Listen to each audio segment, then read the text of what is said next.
The man at the center of the conflict remains silent, his composure intact, though a faint flicker of relief crosses his face.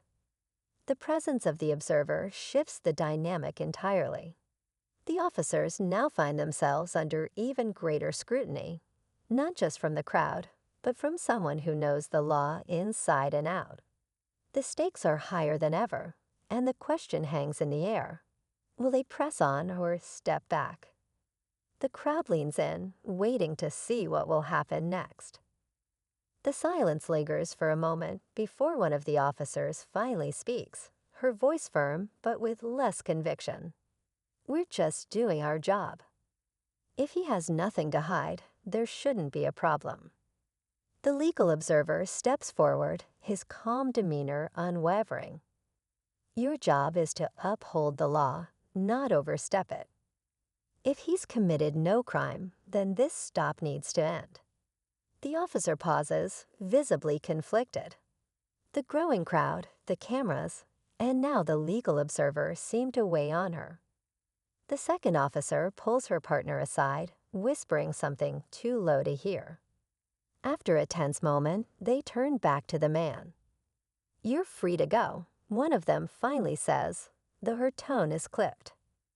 The crowd murmurs, some cheering softly as the man nods, thanking the observer before walking away without another word.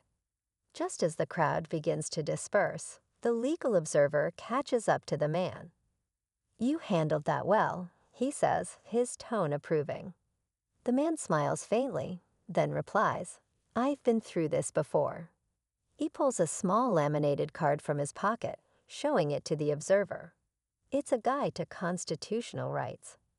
"I make sure I'm always ready," he adds before walking off, leaving the observer and the crowd with a final reminder of the power of knowledge and calm resolve. The twist lingers in the air. The man was not just confident, but fully prepared for this encounter from the start. As the man walks away, the crowd begins to thin out, their murmurs fading into the background.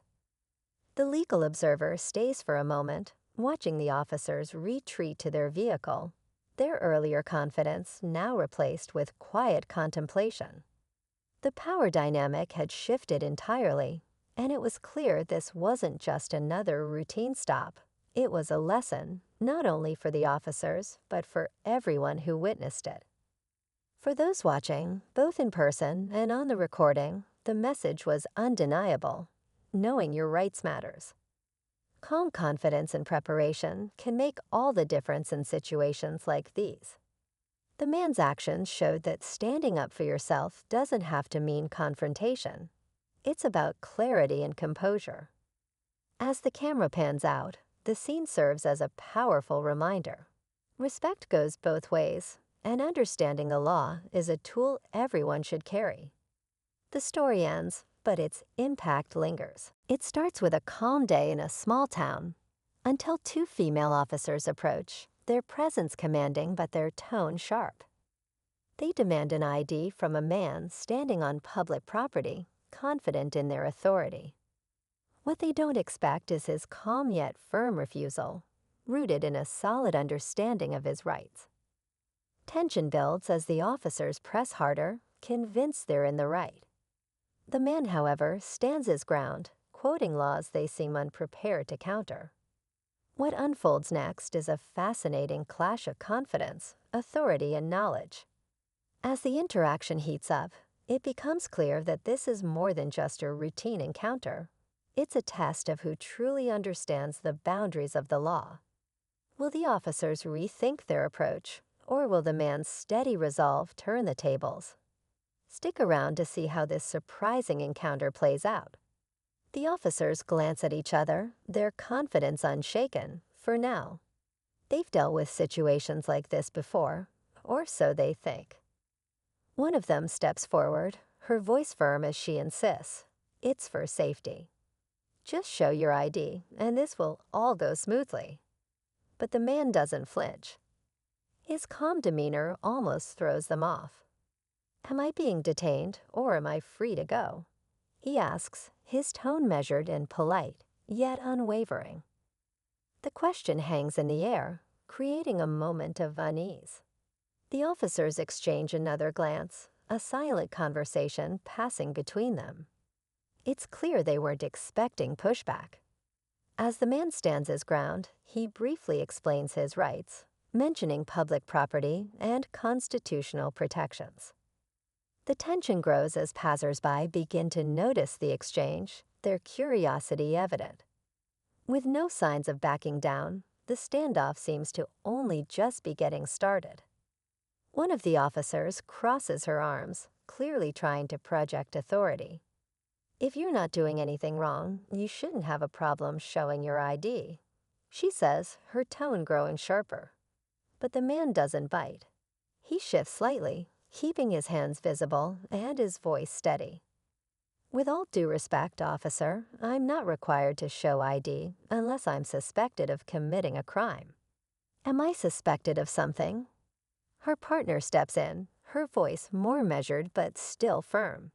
"We just need to know who you are. This is standard procedure." The man glances at a nearby security camera and calmly responds, "I respect law enforcement, but this is public property. Unless you can tell me what crime you think I've committed, I'm within my rights to decline." The officers start to lose some of their composure as more people begin to watch. Each moment adds to the tension, leaving everyone wondering who will make the next move. The tension in the air is almost tangible now. One of the officers takes a step closer, her hand resting on her duty belt, though she doesn't reach for anything. "Look, we can do this the easy way, or we can escalate it.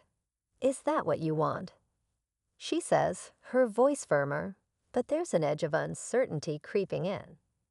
The man doesn't back away, keeping his voice calm but assertive. "I'm not here to cause trouble, but I won't give up my rights just to make this easier for you.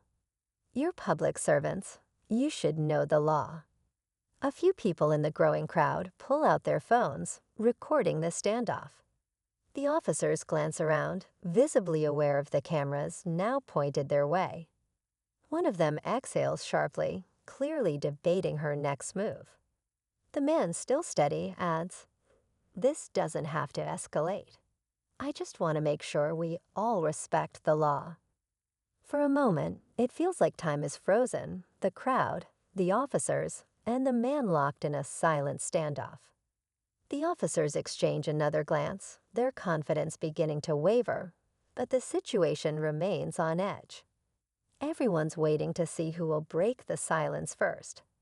Just as the tension seems unbearable, another voice breaks through the standoff, a passerby, a middle-aged man with a clipboard and a confident stride. "Everything okay here?" he asks, his tone casual but purposeful. The officers immediately turn their attention to him, their postures stiffening. The newcomer doesn't hesitate. "I'm a legal observer," he says, holding up a badge that confirms his role. "I couldn't help but notice what's going on.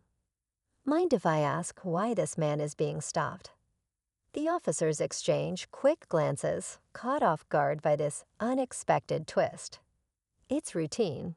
One of them responds curtly, clearly trying to maintain control of the situation. But the legal observer isn't deterred. Routine stops don't require ID unless there's reasonable suspicion. "Am I missing something here?"